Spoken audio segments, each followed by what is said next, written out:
Hello guys and welcome to a new brand video. In today's tutorial, I'm going to show you how to get access token on GitHub website. So the first thing to do is to open your web browser, either if it was Google Chrome, Mozilla Firefox, Microsoft Edge or any web browser that you are using. After that, you will need to go to github.com. And now we will need to create an account so we can be able to use the GitHub services. So basically all we need to do is to click on sign up and then it will redirect us to the sign up page.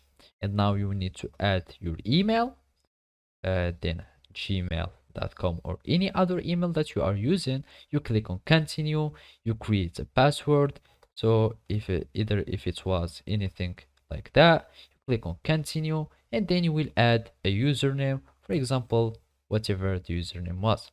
Now you will need just to type yes or no if you want to have the emails and announcements. So click on no if you don't want to, and then you will need just to solve as a verification, you solve this puzzle. So we start this puzzle, identical object, we do like this, and then you will do like that, and then you will create an account. So basically after you create an account, all you need to do is to verify your email by having copying the code that will be sent to your email, and then you will just paste it here and you will be able to create a new account on GitHub.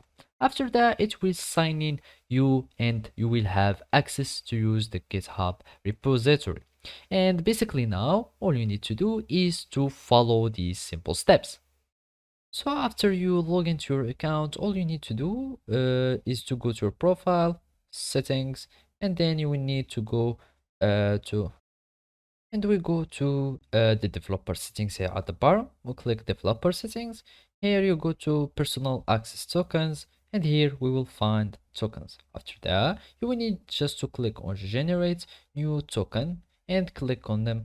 You can give them just a description or a name for something, for example app 1, and then you give it an expiration date. After that, you can just select some scopes, etc., and then you will click on generate token.